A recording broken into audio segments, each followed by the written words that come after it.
my friends, and welcome to Where Wendy Travels, Where Wendy Creates. Today I want to talk about 12 rookie mistakes vacationers make in the United States. Are you planning your first vacation to the United States?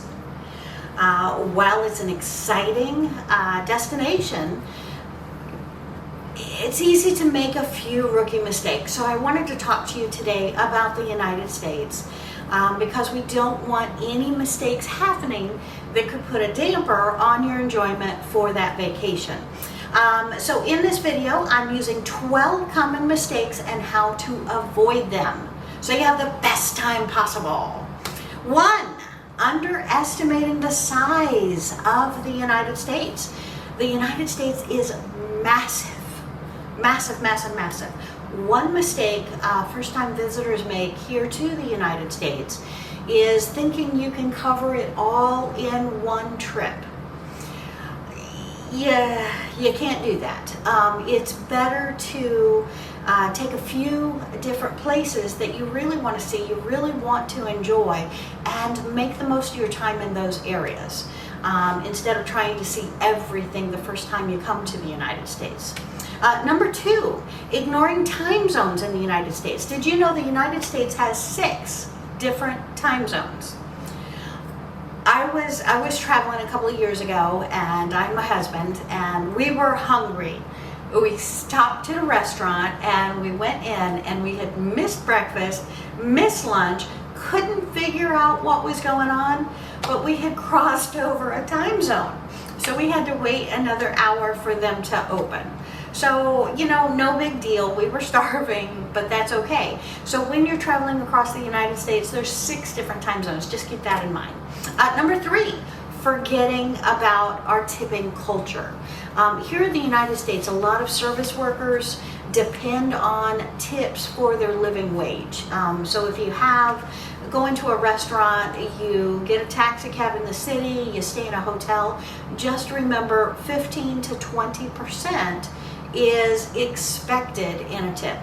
Now that sounds really, really horrible, but yes, at this point, service workers in the United States do not receive a living wage, so they do need that 15 to 20% as part of the norm. Now for maids, the tipping is a little bit different, but hit that subscribe button because we're going to go over all of the policies for tipping in another video. So we want to get on to number 4, not having your ESTA or visa ready.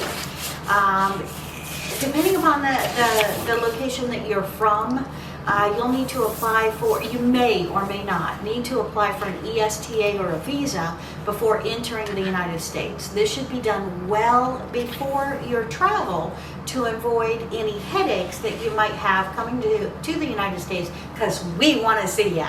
All right, number 5, assuming free public Wi-Fi everywhere. Wi-Fi is in most hotels and restaurants, but it's not everywhere.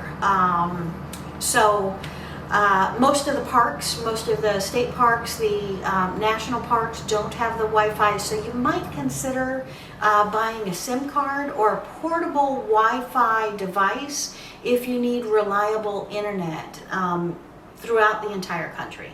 Number 6, not factoring in tax. Here in the United States, when you see a price on an item, that is the price of the item not including tax. So depending upon what area you're in, you're going to be paying 5.5%, 6%, 6.5%, 7% tax. So just say everything that you picked up in the store comes to $100. When you get to the register, they're actually going to charge you like $107 for that 7% tip. So just remember to factor that into your budget, because the price you see on the sticker does not include tax. We also have tax, and that's a surprise for most first-time visitors. Number 7, expecting public transportation. My friends, I wish we had it, but we don't.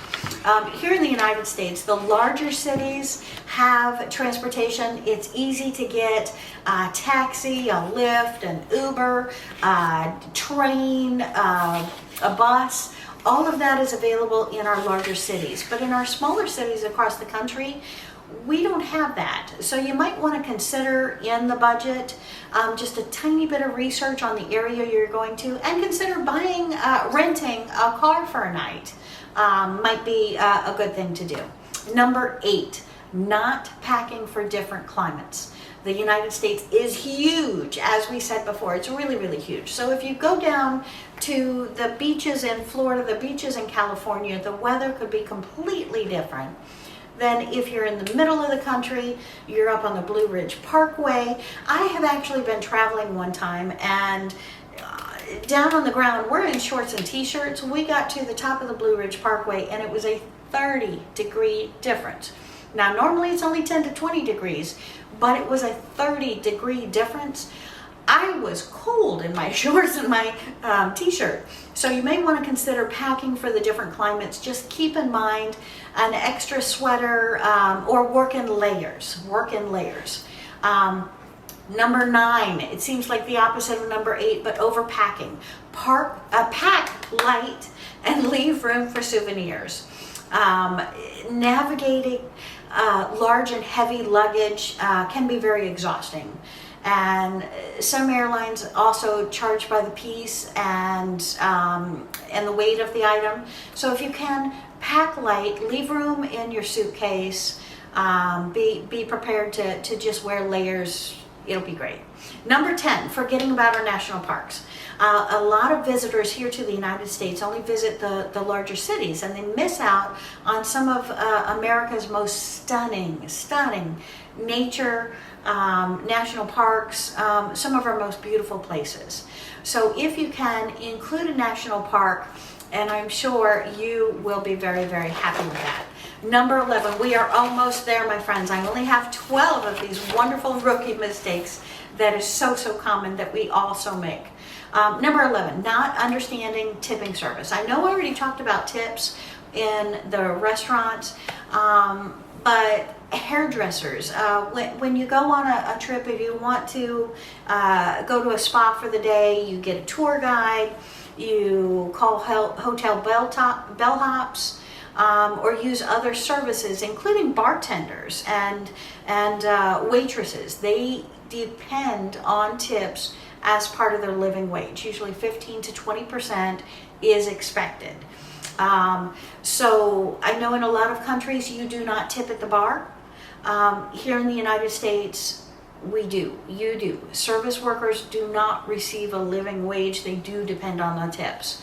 So I know in some countries out there, it's built into the price. It's not here in the United States. So that person, that individual helping you, will actually not get much of a pay, because they may get $3, whereas the minimum wage is whatever it is, 12, 13, depending upon the area right now in the United States. So they depend on making you happy, so you'll tip them. Number 12, assuming everyone drives on the right side.